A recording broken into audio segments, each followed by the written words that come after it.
I'll never forget the way my son looked at me that morning, his eyes cold, his jaw set, as if I were a stranger trespassing in my own home.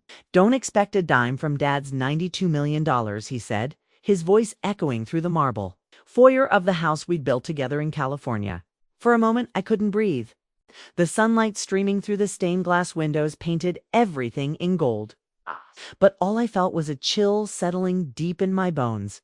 It's strange how quickly a family can unravel.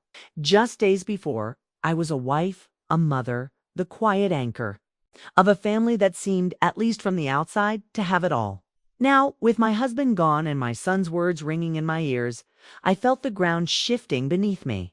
I wanted to believe it was just grief talking, that my son was lashing out in pain. But there was something in his tone of finality, a warning that told me this was only the beginning.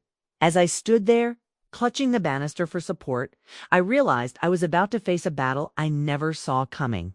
The will reading was only days away, and whispers of secrets and betrayals were already swirling through the halls. I had no idea what my husband had written in those final documents, or why my son seemed so certain of my fate. All I knew was that everything I thought I understood about my family, my marriage, and myself was about to be tested in ways I never imagined. But what happened at the will reading changed everything, and nothing could have prepared me for the truth that would come to light. Looking back, it's almost laughable how perfect our life must have seemed to outsiders. We were the quintessential California success story, a sprawling home perched on a hillside, weekends spent at charity galas and vacations that took us from the vineyards of Napa to the white sands of Maui. My husband, Richard, was a self-made man, brilliant, driven, and endlessly ambitious. He built his fortune from the ground up, turning a small tech startup into an empire worth millions. I was there from the very beginning, supporting him through the sleepless nights and the endless risks, believing in his vision even when no one else did. Our son Daniel was born just as the first big deal closed. I remember holding him in the hospital, Richard's hand wrapped around mine, both of us marveling at the tiny life we'd created. For years, we were a team, Richard and I, partners in every sense. We made sacrifices, celebrated victories, and weathered storms together. I was the steady presence at home, the one who made sure Daniel had everything he needed, who kept the family grounded while Richard chased his dreams. But as the years passed and the money poured in, something began to shift. Richard became more consumed by work, and Daniel, growing up in a world of privilege, started to change in ways I couldn't quite name. He was always a bright, sensitive child, but as a teenager, he grew distant, impatient, and sometimes even dismissive. I tried to bridge the gap, family dinners, heart-to-heart talks, gentle reminders of the values we'd tried to instill, but it was as if the more I reached out, the further he drifted away. There were moments, of course, when the old warmth would flicker back to life. Daniel would surprise me with a hug, or Richard would take us out for an impromptu weekend getaway. But those moments became fewer and farther between. Instead, I noticed Daniel's growing sense of entitlement. How he expected things to be handed to him. How he bristled at the idea of hard work or responsibility. Richard, for his part, seemed to encourage it, perhaps out of guilt for his long absences or a desire to give Daniel the childhood he never had. I remember one evening, not long before Richard fell ill, when Daniel stormed out of the house after a minor disagreement. I found him later, sitting by the pool, scrolling through his phone with a look of utter boredom. "You don't get it, Mom," he said, not even glancing up. "Dad built all this for us. Why shouldn't I enjoy it?" I tried to explain that wealth was a privilege, not a right, but he just shrugged, already lost in his own world. Still, I clung to the hope that things would get better. I told myself that every family had its struggles, that Daniel was just going through a phase, that Richard and I would find our way back to each other once the pressures of work eased. But deep down, I sensed a growing rift of quiet, its persistent ache that I tried to ignore now. Standing on the edge of everything we'd built, I couldn't help but wonder where it all went wrong. Was it the money, the ambition, or had I simply failed to see the warning signs until it was too late? As the will reading approached, I realized that the answers I'd been avoiding were about to come crashing down around me, whether I was ready or not. It started with little things moments, so fleeting I almost convinced myself they didn't matter. Daniel would come home late, slamming the door behind him, his face set in a scowl. When I asked how his day was, he'd barely grunt a reply, eyes glued to his phone. At first I chalked it up to the usual teenage rebellion, but as the months passed his indifference hardened into something colder, almost contemptuous. One evening I found him in the kitchen, rifling through the mail. He tossed a stack of bills onto the counter and muttered, "Why do you even bother with this stuff, Mom? Dad can just pay someone to handle it." I tried to explain that some things, like keeping track of our home, our lives, couldn't be outsourced. He rolled his eyes. "Whatever. It's not like it matters. We have enough money to last forever." I wanted to believe he was just being flippant, but the words stung. I glanced at Richard, hoping for support, but he was already halfway out the door, phone pressed to his ear, barking orders to someone on the other end. Lately, he'd become more distant, his attention always divided. He'd started locking his office door, taking calls late into the night, and disappearing for hours without explanation. When I asked what was going on, he'd brush me off with a tired smile. "Just business, darling. Nothing for you to worry about." But I did worry. I worried about the way Daniel seemed to idolize his father's wealth, but not his work ethic. I worried about the growing silence at our dinner table, the way Richard and Daniel would talk over me, their conversations filled with numbers and deals I barely understood. I worried about the way I felt like a ghost in my own home, invisible. An unnecessary. One afternoon, I overheard Daniel on the phone with a friend. "My dad's loaded," he bragged, laughter in his voice. "When he's gone, I'll be set for life. Mom's too soft to fight me on anything." The words hit me like a slap. I wanted to confront him, to demand an explanation, but I froze. Was this really how he saw me? As an obstacle to be brushed aside? The tension only grew as Richard's health began to decline. It started with a persistent cough, then fatigue that left him napping in his office for hours. He brushed off my concerns, insisting he was just tired, but I saw the fear in his eyes. Daniel, on the other hand, seemed almost impatient. "He just needs to take better care of himself," he said one night, barely glancing up from his laptop. "It's not getting any younger." I tried to keep the family together, organizing dinners, suggesting we spend more time together, but my efforts were met with resistance. Richard was always too busy, Daniel too disinterested. I felt myself slipping further into the background, my voice drowned out by the noise of their ambitions and resentments. One night, after another failed attempt at a family dinner, I found Richard sitting alone in his study, staring at a stack of papers. He looked up as I entered, his face drawn and tired. "Is everything all right?" I asked, my voice barely above a whisper. He hesitated, then shook his head. "I'm just thinking about the future, about Daniel, about you." There was a heaviness in his words, a sadness I couldn't quite place. I wanted to reach out, to bridge the gap that had grown between us, but I didn't know how. Instead, I stood there in the doorway, feeling the weight of everything unsaid pressing down on me. In that moment, I realized how fragile our family had become, how easily it could all fall apart. As Richard's condition worsened, the cracks in our family widened. Daniel grew more restless, more entitled, while Richard became increasingly withdrawn. I felt caught in the middle, desperate to hold on to the life we'd built, even as it slipped through my fingers. And all the while, a sense of dread grew inside me, whispering that something was coming, something I wasn't prepared to face. The morning Richard died. The world felt eerily still. I remember the way the sunlight crept across our bedroom floor, the hush that settled over the house, and the way my heart hammered in my chest as I realized he was gone. I sat beside him, holding his hand, willing him to wake up, to tell me it was all a bad dream. But there was only silence and the cold, unyielding truth that the man I'd built my life with was never coming back. The days that followed blurred together in a haze of condolences, casseroles, and carefully worded sympathy cards. Friends and acquaintances came and went, their faces a parade of pity and polite concern. But Daniel was different. He moved through the house with a strange detachment, his grief hidden behind a mask of impatience. He barely spoke to me, except to ask about the funeral arrangements or the details of the estate. There was no warmth, no comfort, just a businesslike efficiency that left me feeling more alone than ever. It was during one of those endless afternoons, as I sat in the living room sorting through Richard's belongings, that Daniel delivered his warning. He stood in the doorway, arms crossed, eyes hard.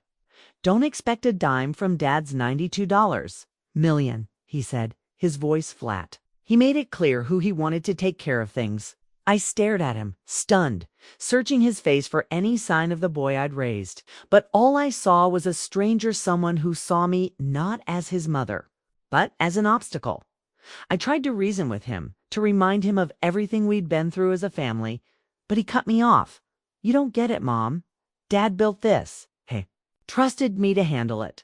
You should just accept it." The words stung. But what hurt even more was the cold certainty in his voice. It was as if he'd been waiting for this moment, rehearsing it in his mind for years. The next day, the family lawyer, Mr. Harris, called to arrange the will reading. His tone was formal, almost guarded. "Mrs. Thompson, I think it's important that you come in person. There are details that need to be discussed." Something in his voice made me uneasy, a hint of warning that I couldn't quite decipher. I pressed him for answers, but he only repeated, "All will be revealed at the reading." As the day approached, the tension in the house became unbearable.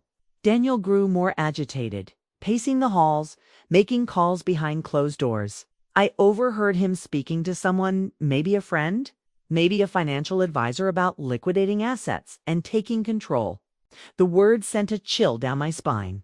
I tried to talk to him, to reach out, but he brushed me off, his patience worn thin. The night before the will reading, I found myself wandering the empty halls of our home, memories pressing in from every corner. I thought of the life Richard and I had built, the sacrifices we'd made, the dreams we'd shared. I wondered what he would think of the way things had turned out, of the son we'd raised, the family we'd become. I felt a wave of guilt and regret, mingled with a growing sense of dread. When the morning finally arrived, I dressed carefully, choosing a simple black dress and the pearl necklace Richard had given me on our 20th anniversary. As I walked into the lawyer's office, Daniel at my side, I felt a strange mix of fear and resolve. Whatever happened next, I knew my life was about to change forever.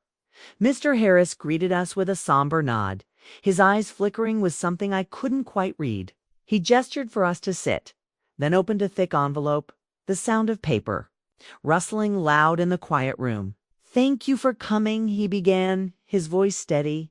"There are some unexpected provisions in Mr. Thompson's will. I ask that you listen carefully." My heart pounded as I glanced at Daniel, whose confidence seemed to falter for just a moment.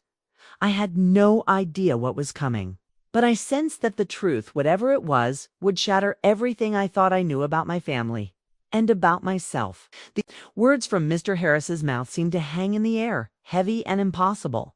Richard's will was not what anyone expected, least of all Daniel. Instead of the straightforward transfer of wealth my son had so confidently predicted, the will was a maze of trusts, conditions, and, most shockingly, significant portions set aside for charitable foundations and scholarships in Richard's name. My own future was secured, but not in the way Daniel had imagined. I was granted the house and a modest annual allowance, enough to live comfortably but not extravagantly. The rest was locked away, untouchable, unless certain conditions were met, conditions that required Daniel to prove himself, to work, to give back. For a moment, the room was silent. Daniel's face went pale. His jaw clenched so tightly I thought he might shatter his own teeth. "It can't be right," he spat, turning on Mr. Harris. "My father would never do this. He promised me. He said I'd take over everything." His voice rose, echoing off the polished wood and glass. Raw. With disbelief and rage, Mr. Harris remained calm, sliding the documents across the table. "Your father was very clear in his intentions, Daniel. He wanted to ensure his legacy was more than just money. He wanted you to earn your place, not inherit it blindly." I watched my son's hands tremble as he scanned the pages, his confidence crumbling with every line he read. I felt a strange mix of relief and sorrow. Relief that Richard had seen the dangers of unchecked entitlement, that he'd tried to protect both Daniel and me in his own way. Sorrow, because I could see the betrayal etched across my son's face, the way he looked at me as if I'd orchestrated it all. "You knew about this, didn't you?" he accused, his eyes burning with accusation. "You put him up to it. You never wanted me to have anything." The words cut deep. I shook my head, tears stinging my eyes. "Daniel, I had no idea. I'm just as shocked as you are. This was your father's decision, his alone." But he wouldn't listen. He stormed out of the office, slamming the door so hard the glass rattled in its frame. The days that followed were a blur of whispered phone calls, awkward encounters, and the slow public unraveling of our family. News of the will spread quickly, first among close friends, then through the wider community. People I'd known for years began to look at me differently, their sympathy tinged with curiosity, even suspicion. Some reached out with genuine concern, but others seemed almost gleeful at our misfortune, eager to gossip about the scandal in the Thompson family. Worse still were the betrayals that came from within. Richard's sister, who had always been polite but distant, called to question the terms of the will, hinting that perhaps I'd influenced her brother in his final days. Old friends of Daniel's, who had once filled our home with laughter, now circled like vultures, urging him to contest the will, to fight for what's rightfully yours. Even my own friends, women I'd shared lunches and secrets with for decades, began to pull away, unsure of where their loyalties should. Through it all, Daniel grew more bitter, more isolated. He refused to speak to me, locking himself in his room or disappearing for days at a time. When we did cross paths, his words were sharp, laced with resentment. "You ruined everything," he said once, his voice barely above a whisper. "You and Dad both." I tried to reach him, to remind him of the love that had once bound us together, but it was like shouting into a void. The son I'd known was gone, replaced by someone I'd barely recognized. The grief of losing Richard was compounded by the heartbreak of losing Daniel, of watching our family fracture beyond repair. Yet even in my devastation, a small, stubborn spark of hope remained. I clung to the belief that somehow we could find our way back to each other, that the wounds would heal, and the lessons Richard had tried to teach would not be lost. But as the days stretched on and the silence grew, I realized that the path forward would be mine to walk alone. I never imagined I'd find myself so utterly alone, wandering the empty halls of a house that once echoed with laughter. The grief was suffocating, but it was the isolation that nearly broke me. Daniel's absence was a constant ache, and the whispers from so-called friends stung more than I cared to admit. For weeks, I drifted through the days, haunted by memories and questions I couldn't answer. Had I failed as a mother? Was I to blame for the bitterness that had taken root in my son's heart? It was during one of those sleepless nights that I found myself in Richard's study, surrounded by the remnants of his life-old photographs, stacks of business journals, and a locked drawer I'd never dared to open. Desperation gave me courage. I searched until I found the key, tucked inside a faded envelope addressed to me in Richard's handwriting. My hands shook as I opened the drawer, not knowing what I hoped to find. Inside, I discovered a collection of letters, each one written in Richard's steady script. They were addressed to Daniel and me, but most had never been sent. In them, Richard poured out his fears for our family, his regrets about the distance that had grown between us, and his hopes for Daniel's future. He wrote of his own humble beginnings, of the dangers of wealth without purpose, and of his wish that Daniel would learn to build something of his own. There was love in every word, but also a deep sadness, sense that he knew he might not live to see his wishes fulfilled. Reading those letters, I felt something shift inside me. For the first time since Richard's death, I understood the choices he'd made not as betrayals, but as acts of love. He hadn't abandoned us. He'd tried to protect us, even from ourselves. The realization was both painful and empowering. I wiped my tears and made a decision. I would not let Richard's legacy be twisted by bitterness or greed. I would fight for the dignity of our family and for my own future. The next morning, I reached out to Mr. Harris. I asked questions I'd been too afraid to voice before about the trusts, the conditions, and the true extent of the estate. 2. My surprise, he was not only willing to help, but genuinely supportive. "Your husband wanted you to have a choice," he told me gently. "He believed in your strength even when you doubted it yourself." With his guidance, I began to untangle the web of legal documents and financial plans Richard had left behind. I learned that I had more agency than I realized, options to protect my home, to ensure my own security, and even to support the causes Richard cared about. The more I learned, the more my confidence grew. I started to see myself not as a victim, but as a survivor, someone capable of shaping her own destiny.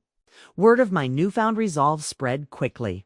Some people were surprised, others quietly supportive.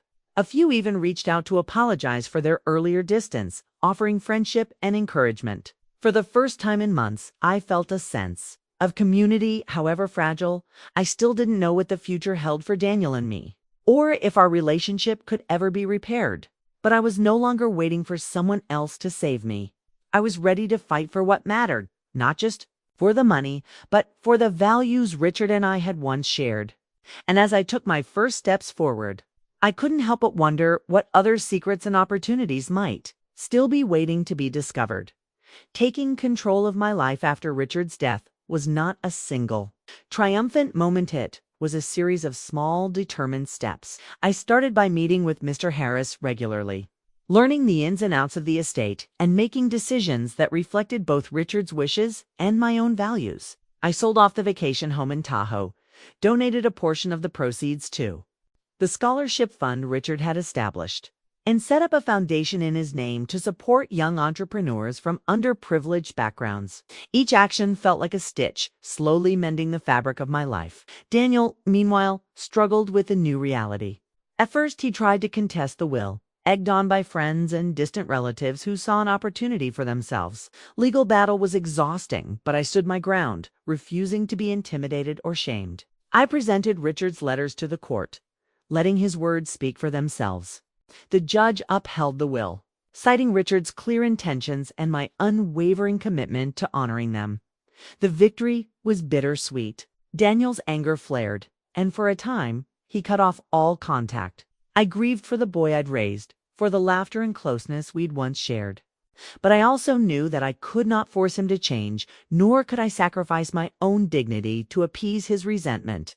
I reached out to him, sending messages of love and support, but I made it clear that I would not enable his entitlement.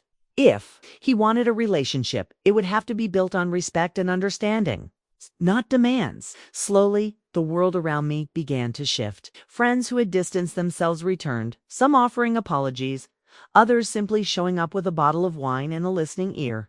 I found new strength in these connections, and in the quiet satisfaction of building something meaningful from the ashes of loss. I took up painting again, filling the house with color and light, and volunteered at the foundation, mentoring young people who reminded me so much of Richard in his early days. One afternoon, months after the court's decision, Daniel showed up at my door. He looked older, tired, and uncertain. For a long moment, we just stood there, the weight of everything unsaid hanging between us. Finally, he spoke. "I'm sorry, Mom. I was angry, and I took it out on you. I didn't understand what Dad was trying to do." His voice cracked, and I saw a glimmer of the boy I'd loved so fiercely. We talked for hours, sifting through the pain and misunderstandings. It wasn't a perfect reconciliation. There were still wounds, still things we needed to work through. But it was a beginning, a chance to rebuild our relationship on new, healthier terms. I realized then that closure wasn't about erasing the past, but about accepting it, learning from it, and moving forward with grace. Standing up for myself had come at a cost, but it had also given me a sense of peace I hadn't known was possible.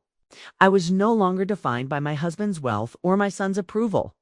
I was my own person, strong, resilient, and ready to embrace whatever came next. And as I looked out over the California hills, the sun setting in a blaze of gold, I knew that Richard would have been proud. Looking back, I realized that the true inheritance Richard left me wasn't measured in dollars or property, but in the lessons I was forced to learn when everything else was stripped away. Money can build walls just as easily as it builds homes, and sometimes the hardest battles are the ones we fight with in our own families. I spent years believing my worth was tied to my role as a wife and mother, to the comfort and security our wealth provided. But when those things were threatened, I discovered a strength I never knew I had. I learned that love and loyalty can't be bought or guaranteed by blood. Sometimes the people we trust most will disappoint us, and the only way forward is to set boundaries and stand up for ourselves even when it hurts. I learned that forgiveness is a gift we give ourselves, not just those who have wronged us. And I learned that it's never too late to start over, to find purpose and meaning beyond what others expect of us. If you're watching this and you've ever felt betrayed, overlooked, or powerless in your own family, I want you to know you're not alone. Your story matters, and your voice deserves to be heard. Don't let anyone, no matter how close, define your value or dictate your future. Stand tall even when your knees shake. Seek out the people who lift you up, and don't be afraid to walk away from those who only bring you down. My journey isn't over. There are still days when the loneliness creeps in, when I miss the life I thought I'd have, but I'm learning to embrace the uncertainty, to find beauty in the unexpected. And who knows, maybe the next chapter will bring its own surprises, its own lessons, and maybe even a little bit of joy. If you want to hear more stories like mine, stay with me. The truth is, sometimes the most powerful endings are really just new beginnings.